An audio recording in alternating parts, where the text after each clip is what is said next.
Hello friends, સ્વાગત છે તમારું આપણી આ ચેનલ ઇઝી મેથ્સ મીની અંદર. ઓકે, અને આજે આપણે સ્વાધ્યાય 5.3 સોલ્વ કરવાના છે આ વિડીયોની અંદર.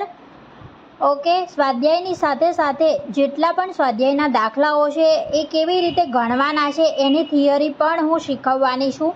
ઓકે, જેથી કરીને તમે નેક્સ્ટ ટાઈમ જે છે પોતાની જાતે આખો સ્વાધ્યાય જે છે સોલ્વ કરી શકો છો અને એક્ઝામમાં પણ સારી રીતના આના જે દાખલા જે આવે તમે સોલ્વ કરી શકો છો. Okay, so let start. પહેલો દાખલો છે અહીંયા પેજ નંબર 63 ઉપર આપેલું છે આપણને. આ બુકની અંદર પેજ નંબર 63 છે. ઓકે, પહેલાં કીધું છે નીચે આપેલી સંખ્યાઓનો વર્ગમૂળમાં એકમનો અંક કયો હશે. ઓકે, આપણે જોયું હતું વર્ગ અને વર્ગમૂળ જે છે એકબીજાના ઓપોઝિટ છે. કોઈ પણ દાખલો પૂછે ત્યારે પહેલાં આપણે સોલ્વ કરવાની ઉતાવળ નથી કરવાની, પહેલાં સમજવાનું છે કે શું પૂછ્યું છે. અહીંયા પૂછવામાં આવ્યું છે કે વર્ગમૂળમાં એકમનો અંક કયો હશે, તો એનો મતલબ કે આજે આપેલા છે કોઈ સંખ્યાના વર્ગ હશે. ઓકે, અને આપણે જ્યારે વર્ગ ભણતા હતા ત્યારે આપણે જોયું હતું કે જે સંખ્યાનો એકમનો અંક 1 હોય, બરાબર, તો વર્ગમાં જોયું હતું એના જે વર્ગમૂળ જે હશે એની અંદર જે છે એકમનો અંક જે છે 1 અથવા તો 9 હશે. ઓકે,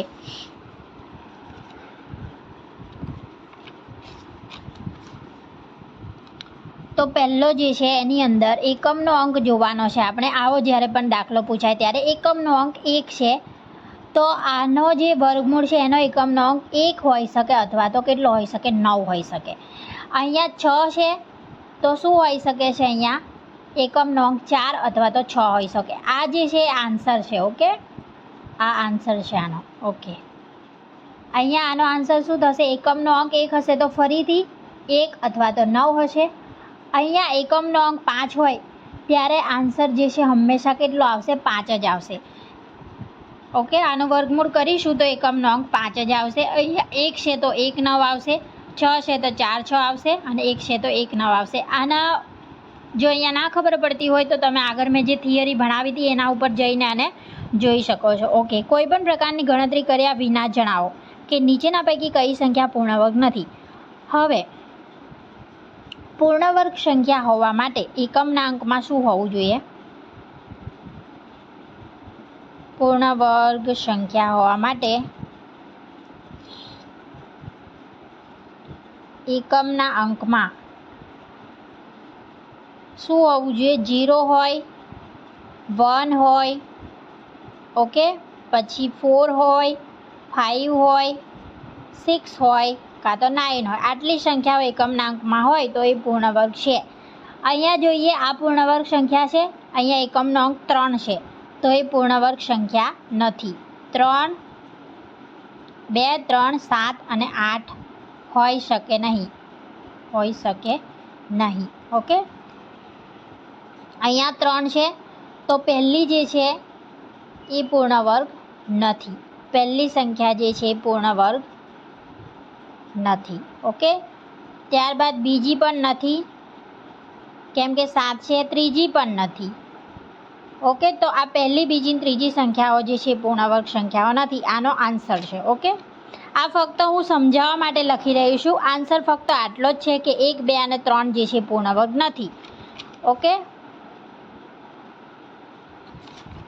ત્યારબાદ ત્રીજા નંબરનો એક છે દાખલો. એમાં કીધું છે કે પુનરાવર્તિત બાદબાકી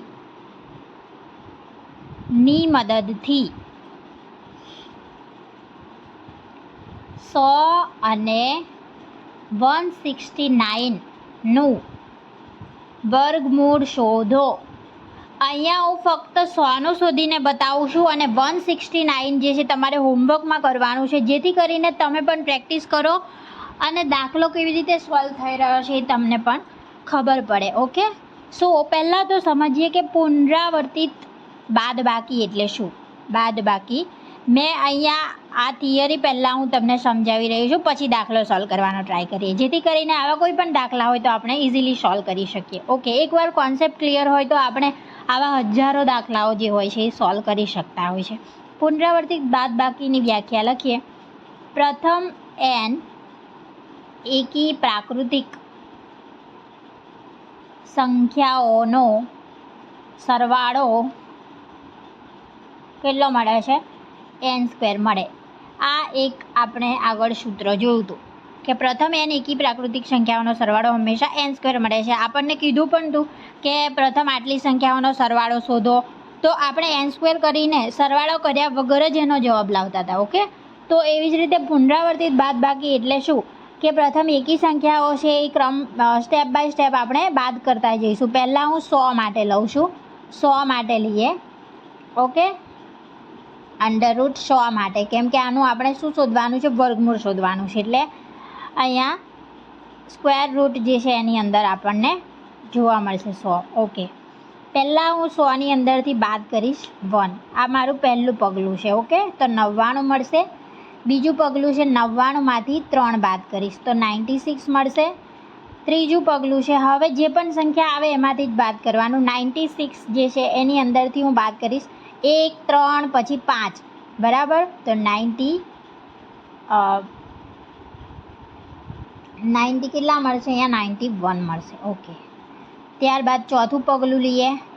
જ્યાં સુધી 0 ના આવે ત્યાં સુધી આ ક્રમમાં આગળ વધવાનું. 91 - 7 બરાબર કેટલા મળશે? 84. ઓકે, 5માં પગલું લઈએ. 84 માઇનસ અહીંયા 7 લીધા તો હવે લેવાના 9. કેટલા મળશે? 84માંથી 9 જાય તો 75. ઓકે, હવે 75ની અંદરથી 11 બાદ કરીએ તો કેટલા મળશે આપણને? 64. 7મું પગલું લઈએ. 64માંથી 13 બાદ કરીશું. ઓકે, તો 51 મળશે. 51માંથી 15 બાદ કરવાના છે. ઓકે, તો 36. 9મું પગલું શું થશે? 36માંથી અહીંયા 15 હતા તો હવે એકી સંખ્યા આવશે 17, 15 પછીની. ઓકે, તો 19 મળશે. અને 10મું પગલું લઈએ તો 19માંથી 19 બાદ કરીએ તો કેટલા મળશે? 0. જ્યાં સુધી 0 આવે ત્યાં સુધી જે છે આપણે આ સ્ટેપને આગળ વધારવાનું છે. એક વખત તમને બતાવી દઉં છું. ઓકે, આપણને 100 માટે પુનરાવર્તિત બાદબાકીની મદદથી વર્ગમૂળ શોધવાનું કીધું છે. તો આપણે શું કર્યું?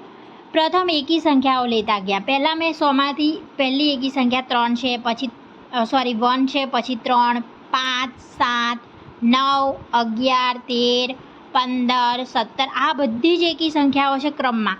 એ સંખ્યાઓને ફક્ત આમાંથી બાદ કરતા જવાનું છે. બીજું કશું જ આમાં છે નહીં. કોન્સેપ્ટ એક જ છે. 100માંથી મેં પહેલાં 1 બાદ કર્યો, પછી 3 બાદ કર્યા. ઓકે, આ જે સંખ્યા મળે એમાંથી બીજી વાર કરીશું. ઓકે, જોઈ શકાય છે અહીંયા જ્યાં સુધી 0 ના મળે ત્યાં સુધી જવાનું.